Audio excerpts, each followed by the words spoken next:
Entre 1984 y 1991, Colombia sufrió uno de los peores momentos de su historia. Con las guerrillas activas y el narcotráfico en guerra declarada, un ministro de Justicia, el externadista Rodrigo Lara Bonilla, fue asesinado. Año y medio después de ese crimen, el Palacio de Justicia quedó reducido a cenizas y escombros. Más de un centenar de personas murieron, entre ellas 14 abogados externadistas. Entre 1987 y 1990 fueron asesinados 4 candidatos presidenciales. La pobreza en el país llegaba al 20% y el desempleo era del 14%.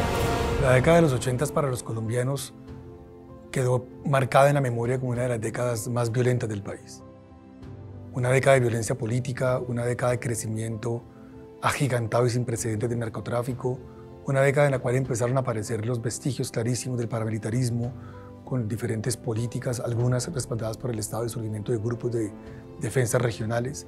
Una década también adornada por triunfos, por belleza, por ciclismo, por café, por exportación de frutas. Es la década también del boom religioso en Colombia, con la llegada de iglesias, particularmente norteamericanas conservadoras, con una posición muy cercana a una serie de neoconservadurismos que permitían el control moral por parte de agentes políticos. Nosotros como estudiantes del externado vivíamos en esa situación en donde quizá no teníamos una sensación de zozobra por la ilusión y por las convicciones que tenían nuestros maestros en el externado, de que esta era una etapa que tenía que ser superada y que con inteligencia, con un diseño institucional y con un compromiso de todos los sectores en el país teníamos que superarlo. Colombia era y es un país bien atípico en el panorama regional.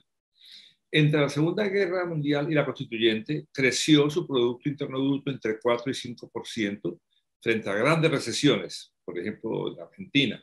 Junto a un crecimiento notable estable, pues persistía mucho la desigualdad, como hasta hoy, agravada por la pandemia, una gran pobreza, pero habría que decir que mientras otros países habían incumplido sus pagos de deuda externa, el caso de Bolivia, habían renegociado muchas veces, el caso de Argentina, Colombia honró sus compromisos internacionales siempre, desde el año 31, la Gran Depresión hicimos moratoria, hasta hoy.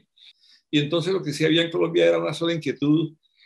Teníamos 32 de inflación en esos años 90, al fin de los 80, presidente Barco, y eso nos preocupaba. Aquí ha sido un país con tradición de moneda sana, pero en el contexto colombiano eso era preocupante. En América Latina era un desastre. Había inflación del 400, del 300, del 1000 en Perú, Bolivia y Argentina. En 1988 el presidente Virgilio Barco encargó a los abogados externadistas Fernando Inestrosa Forero y Carlos Restrepo Piedrahita un ambicioso proyecto de reforma constitucional. El presidente Barco, diría yo, echó mano de la amistad personal muy cercana que tenía con el doctor Fernando Inestrosa, con quien incluso había compartido en causas políticas al lado del expresidente Carlos Lleras. Ambos habían sido copartidarios, digámoslo, amigos personales también de Carlos Lleras. Cuando el rector Inestrosa fue ministro de Justicia, el presidente Barco era alcalde de Bogotá también por designación presidencial. En fin, había una relación personal cercana y había una coincidencia conceptual, ideológica. Y además, pues, le pidieron al doctor Carlos Restrepo Piedrahita, director del Departamento de Derecho Público del Externado, que los acompañara en ese propósito. El doctor Restrepo Piedrahita estuvo siempre muy cerca del poder político en Colombia. Él había trabajado incluso con Jorge Eliezer Gaitán como asistente en el Ministerio del Trabajo, 1942, y su deseo era el de actualizar la Carta Política. Sus estudios siempre en Derecho Constitucional buscaron ese objetivo. En 1968, el presidente Lleras lo llamó para asesorar la reforma constitucional de ese año. Y luego él fue el primer senador por el departamento del Quindío, creado a partir de esa reforma política. Más tarde, hacia 1978, el recién nombrado presidente Julio César Turbay llamó nuevamente al doctor Restrepo para pedirle su asesoría en la redacción de lo que más tarde se llamó la Reforma Constitucional de 1979. Recuerdo casi con algo de alegría y con algo de jocosidad un pasaje que el doctor Restrepo me comentó acerca de la llamada del presidente Turbay. Me decía el doctor Restrepo que el presidente lo llamó y le dijo: Carlos, necesito que te reúnas con Álvaro Gómez. Voy a propiciar un almuerzo entre el senador Álvaro Gómez, es un senador, y el ministro de Gobierno, Germán C. Hernández, para que ustedes puedan acordar los términos de lo que será esa reforma constitucional. Y el doctor Restrepo, entre otras cosas, me decía que cuando llegó el almuerzo, Álvaro Gómez lo saludó. Muchos años antes habían dejado de hacerlo. Y le dijo: vine a este almuerzo porque yo le tengo miedo a usted. Y que el profesor Restrepo le respondió: y yo le tengo más miedo a usted. Ese fue un pasaje muy interesante. Esa reforma finalmente terminó siendo declarada no acorde a la Constitución por la entonces Corte Suprema de Justicia en noviembre de 1981. Sin embargo, el profesor Restrepo, por esa misma razón, creía que en Colombia era necesario contar con una Corte Constitucional. Él la llamaba Tribunal Constitucional, más exactamente tomando el modelo italiano, entre otras cosas. Y su trabajo se dedicó fundamentalmente a ello. Una carta nueva, la creación de un Tribunal Constitucional y un abanico muy amplio de derechos fundamentales para Colombia. Desafortunadamente el proyecto durante su trámite en el Congreso, pues primero fue perdiendo sus bondades. Esa parte de los derechos y los mecanismos de protección prácticamente la eliminó el Congreso en el primer debate y además ya en el último momento el Congreso introdujo un artículo para someter la extradición a un referéndum. Y en el último momento del debate de la reforma constitucional, por sin duda influencia del narcotráfico, de los narcotraficantes, se introdujo ese artículo, lo que llevó al gobierno del presidente Barco a retirar la reforma. En 1989, tras el asesinato de Luis Carlos Galán, estudiantes de diferentes universidades promovieron la 7ª papeleta para que se sumara a las 6 papeletas que se usarían en las elecciones regionales de marzo del 90. Esos votos no fueron contados. Después entonces el presidente Barco formalizó una especie de segunda papeleta, llamémoslo así, que ya no se hizo en marzo sino en mayo, con el objeto de permitir que esas papeletas se contaran. Y eso lo hizo mediante un decreto de estado de excepción que fue muy discutido, incluso un externadista emérito, que es el doctor Alfonso Gómez Méndez, que era Procurador General de la Nación en ese momento, pidió que se declarara inconstitucional. Sin embargo, la Corte, digamos que introdujo una muy novedosa concepción de la Constitución para decir, mire, la Constitución es un acuerdo esencial sobre las reglas básicas de la convivencia pacífica. El recién posicionado presidente César Gaviria retoma la idea de reformar la Constitución y encarga del proyecto a un grupo de abogados, entre ellos los externadistas Héctor Riveros y Andrés González, entonces viceministro de Gobierno. Coincide con personas de altura especial en la visión de país, desde luego, como lo eran Fernando Inestrosa y Carlos Restrepo Piedradita. Como todo es un parto, es una unión de análisis de hechos, de ideas y de valores y de una oportunidad histórica. Decíamos en ese momento, el futuro no es mañana, el futuro es ya. La gente en ese momento reclamaba una carta más moderna, una declaración de derechos, digamos, acompasada con lo que era la sociedad de los años 80, que ya era una sociedad, digamos, más diversa, más abierta, más conectada con el mundo de aquella que se veía reflejada en la Constitución. Y yo recuerdo especialmente, digamos, dificultades de las asociaciones sindicales, de los partidos políticos, para obtener protección, porque se le permitía al gobierno intervenir fuertemente, por ejemplo, en la vida de los sindicatos y los jueces no protegían a los sindicatos frente a eso y el legislador tampoco. Entonces era como una situación de negación de libertades incontestable. En primer lugar, yo creo que había un valor fundamental, y fíjense ustedes, la paz. La paz porque teníamos una confrontación enorme, de una parte frente a los grupos terroristas del narcotráfico y de otro lado a muchos grupos alzados en armas. Por eso en el preámbulo de la Constitución se refiere y se invoca a la paz. Yo tuve pues, la ventaja de ver desde dentro del departamento, siempre a través de los ojos del doctor Restrepo, y luego la oportunidad de trabajar en la Asamblea Constituyente como asesor de los constituyentes de la costa atlántica. En esa época me correspondió eso. Tuve la oportunidad de ver, de ser testigo más que protagonista, pero sí testigo de ese fenómeno tan maravilloso que fue el consenso entre partidos liberal, partido conservador, lo que era el movimiento del M-19, en fin, fue un fenómeno maravilloso y la ilusión que se vivía fue interesantísima. El otro valor es el de un Estado laico, es un Estado moderno, unas instituciones, ustedes recordarán esa gran discusión al principio y en la época, todas las constituciones del pasado invocaban el nombre de Dios como la fuente de toda autoridad. Esta constitución del 91 invoca el poder y la representación del pueblo. Yo diría que fue como tomarse en serio la idea de las libertades de los colombianos. Eso es el dibujo, digamos, es el centro, el núcleo de la Constitución, ¿no? Una Constitución que haga de los colombianos unos sujetos de libertad y no unos objetos de autoridad.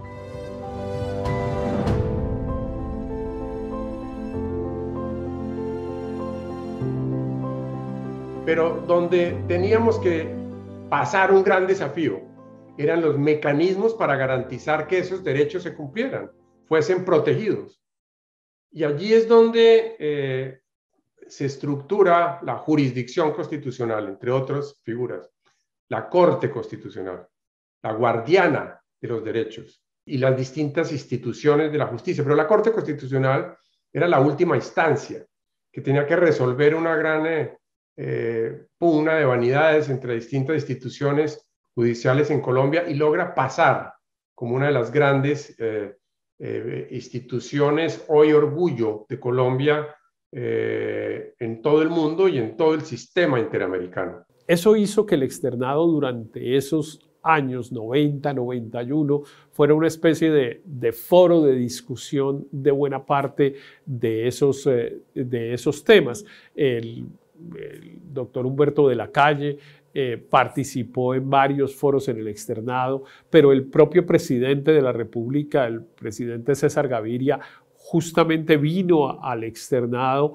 cuando la decisión sobre la creación de la Corte Constitucional se hacía más compleja y más difícil. Entonces él escogió el escenario del externado para defender la idea de la Corte Constitucional, porque era como, es desde aquí y es desde, digamos, con este bagaje académico del externado con el que mejor se defendía esa idea de la Corte Constitucional. Y bueno, eso incluso después fue reconocido por él mismo cuando ya expedida la Constitución resolvió condecorar al rector Hinestrosa y reconocer en ese acto los aportes de él y del doctor Restrepo a la nueva Carta Política de los Colombianos.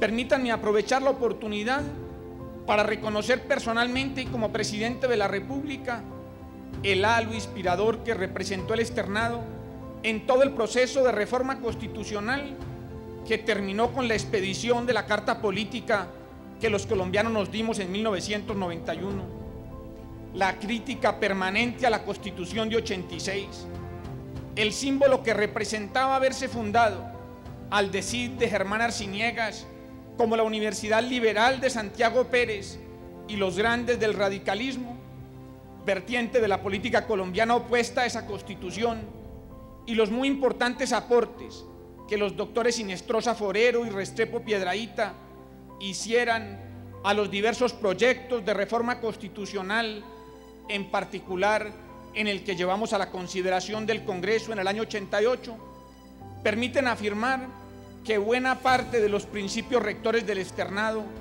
quedaron plasmados allí, como la hubieran imaginado en estas aulas. La Constitución de Colombia es laica, pródiga en derechos, respetuosa de la dignidad humana, democrática, con menos poderes para el Ejecutivo y con más para las regiones, es decir, una Constitución para la libertad.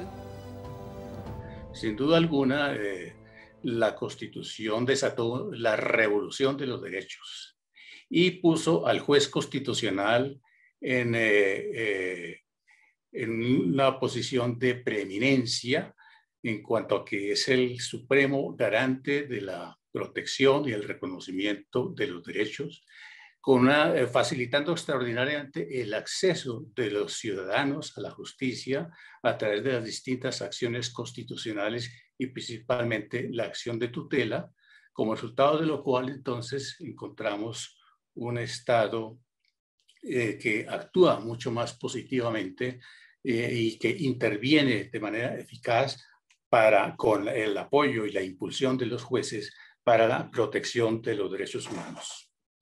Y mecanismos de protección. El más importante de todos ellos, la acción de tutela, que se vino a convertir pues, en la institución estelar de la Constitución. Pero no solo eso, sino la Corte Constitucional, otras acciones judiciales. A lo largo de estos 30 años se han interpuesto más de 10 millones de demandas de tutela. Podríamos decir que 1 de cada 5 colombianos ha interpuesto una acción de tutela. Nunca se había utilizado un mecanismo judicial con esa intensidad en Colombia. Entonces, los colombianos apropiaron la acción de tutela. Ya forma parte del patrimonio cultural de la nación. Pero eso que hicimos nosotros, ¿qué sucedía con los ciudadanos que les hacían el paseo de la muerte? Que llegaban al hospital a la urgencia y en urgencia, si no tenían dinero o no tenían un recurso, tenían que ser enviados a otro hasta que encontraban la muerte. Ese tipo de fenómenos nosotros los resolvimos. Directamente no hubo ningún tipo de límite de propiedad privada, de trámites burocráticos para no reconocerlos. En materia de derechos humanos, sentencias y decisiones, por ejemplo, en materia de las relaciones que existían entre los alumnos y sus profesores, la educación en Colombia, una educación autoritaria, que una niña embarazada tenía que ser expulsada de clases, que un niño en un colegio tenía que ser retirado porque sus padres estaban en mora en el pago. Ese tipo de cosas han transformado la manera como se percibe la educación y el concepto de autoridad y el concepto de magisterio que debe existir en nuestro país. Digamos que hay reconstrucciones de cómo le fue a esas reivindicaciones feministas muy fidedignas, a mi juicio, muy honestas, como la que escribe Beatriz Quintero, actual directora de la Red Nacional de Mujeres, fundadora de esa organización feminista, digamos, desde los años 70 en Colombia, y que dice que a ella le sorprendió muchísimo que, digamos, fuera tan difícil, de tan difícil recepción la petición de la opción libre por la maternidad, ¿sí? Es decir, ¿no? El derecho a las mujeres a decidir si quieren o no tener hijos y si quieren llevar a término un embarazo. Y sabemos muy bien que el tema de la legalización del aborto o la constitucionalización del aborto, a mi juicio, fue una deuda pendiente de esa Constitución. Sin embargo, hubo una declaración abierta de igualdad absoluta entre hombres y mujeres, digamos, de la prohibición de la discriminación, no solamente en razón del sexo, sino también en razón de otras circunstancias que se pueden intersectar en la historia, digamos, de vulneración o de discriminación de las mujeres, como la pertenencia a grupos étnicos, como la condición socioeconómica, como ser mujeres cabeza de hogar en un país en donde desafortunadamente tenemos todavía, digamos, desafíos importantes en términos de corresponsabilidad paterna, ¿no? En la crianza y en la manutención, digamos, en hacerse cargo en las labores de cuidado en el hogar. El otro tema importante, sin duda, es el de la organización territorial, todo el reconocimiento de la autonomía de las entidades territoriales y pasar de un modelo de Estado centralista, muy fuertemente centralista, a un Estado unificado complejo que le reconoce la autonomía a departamentos y a municipios y que le reconoce un catálogo de competencias respecto de las cuales la nación no tiene posibilidades de pues interferir, es también un avance de las cosas que a lo largo del trabajo académico, docente de la Universidad Externado, se fue dando como posibilidades de que eso terminara escrito en la Constitución colombiana. Un Estado con descentralización, o por qué no, un modelo de Estado federal para la paz. Esta es una de las preguntas que con el concurso de ustedes debemos responder todos los colombianos. El externado plantea una nueva forma de organización del poder. Recuerdo que lo llamábamos la federalización, una forma moderna de federalismo.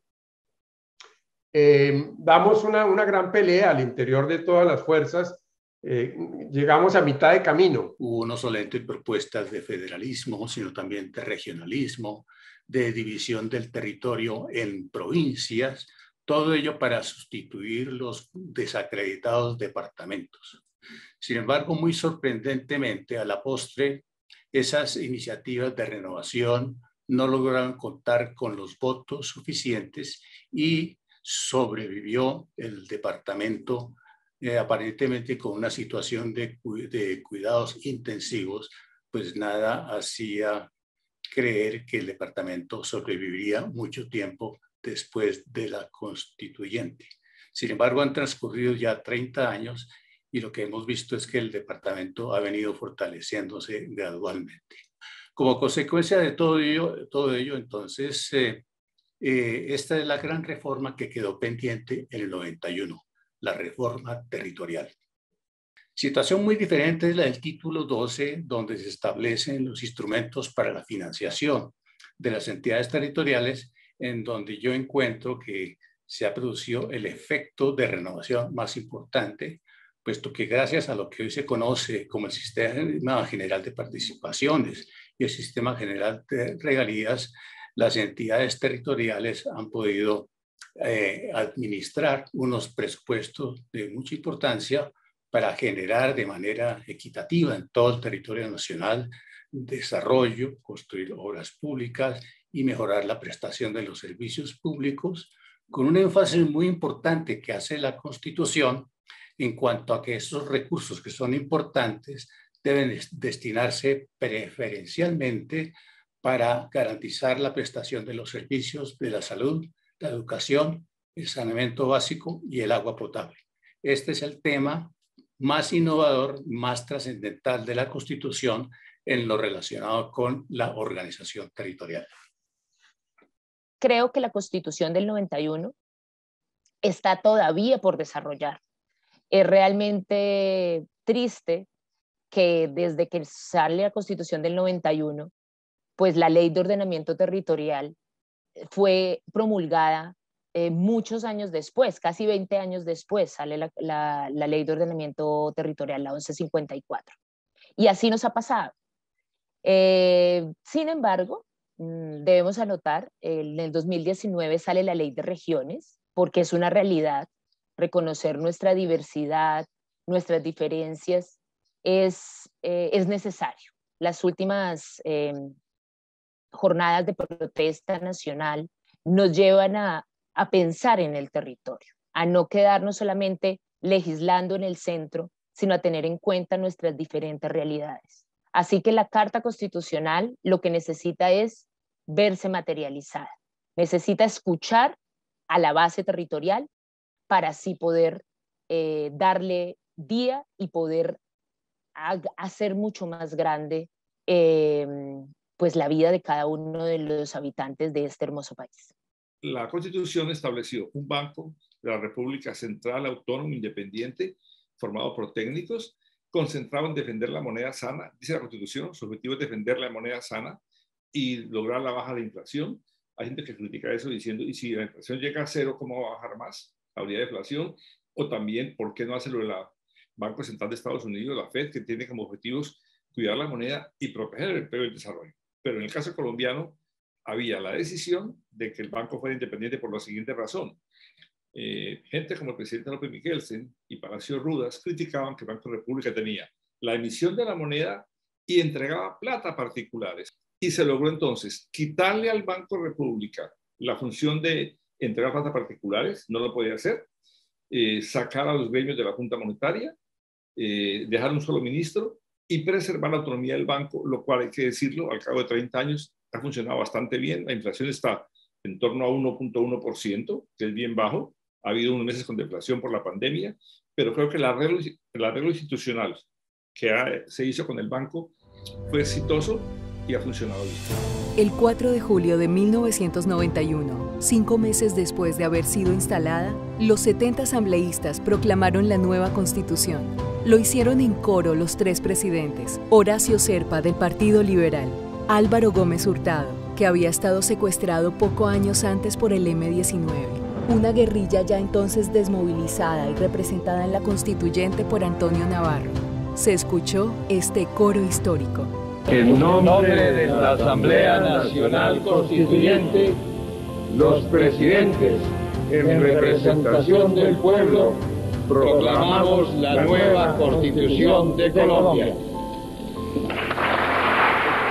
La Constitución del 91 significó, a mi modo de ver, la mayor transformación institucional y política que tuvo Colombia desde los inicios de su república, porque significó varias cosas. La primera y más importante, trasladarle poder a los ciudadanos. Ese traslado de poder a los ciudadanos tan grande, yo creo que incluso no fue ni siquiera previsto por los propios constituyentes. La Constitución colombiana del 91 cambió a Colombia de manera fundamental. Hay que entender en términos históricos la recepción de una dinámica jurídica tan poderosa como fue la séptima papeleta, la convocatoria y la reunión de la Asamblea Constituyente, la promulgación de una nueva Carta Constitucional después de 30 años. Y hoy entendemos que cambió al país porque empezó la Constitución de los derechos humanos. En alguna ocasión, cuando estábamos en la Corte Constitucional, hubo una manifestación de unas comunidades indígenas porque querían hacer unas reformas a la Constitución. Y todos los manifestantes rodearon el Palacio de Justicia entrelazados, agarrados de las manos, diciendo: esta Corte Constitucional, esta Constitución es nuestra. Era un empoderamiento que ha sido extraño en nuestro país, es un país de exclusiones. La Constitución, a través de los derechos, ha incluido, ha hecho parte a sectores que tradicionalmente habían estado excluidos del Estado.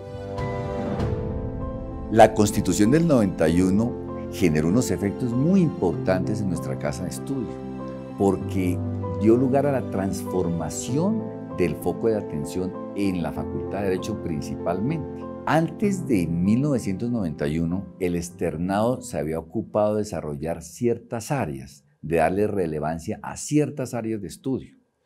En los años 60, 70, bajo el auspicio del rector de entonces Ricardo Inestrosa, años 60, y luego en los años 70, bajo la dirección del maestro Fernando Inestrosa, el externado le dio preponderancia al derecho privado, a las áreas de derecho civil y comercial.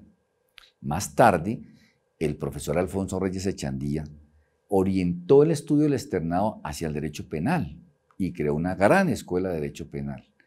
Pero luego de la Constitución de 1991, el doctor Carlos Restrepo Piedradita y el mismo profesor Inestrosa encontraron que era oportuno hacer un giro hacia la creación de una escuela de constitucionalistas, que no existía en Colombia.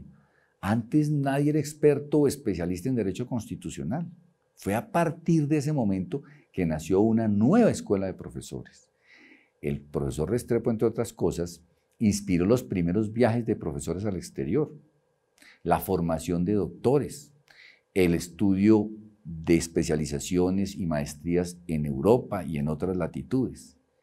Y valga decirlo que muchos de esos profesores han llegado a altos cargos en la justicia, a la Corte Constitucional, pero muy especialmente debo decir que la contribución del externado al Estado colombiano, al derecho colombiano, se ha dado con la consolidación del más sólido grupo de estudiosos del derecho constitucional en Colombia.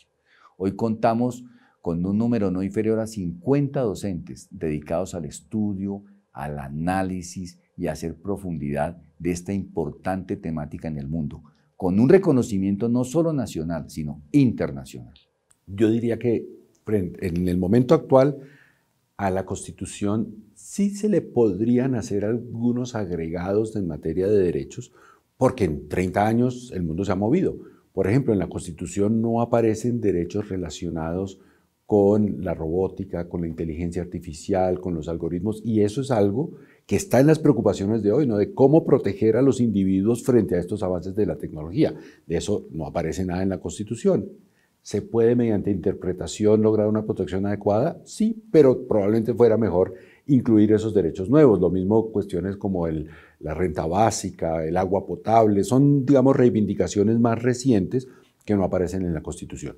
Pero sí se requiere un mayor compromiso de nuestras autoridades democráticamente elegidas con el desarrollo, con la implementación de políticas públicas adecuadas para que esos derechos pasen más a formar parte de la vida cotidiana y no de una declaración que uno lee y se emociona por la pólvora emancipatoria que tienen, pero que no se corresponda con la realidad.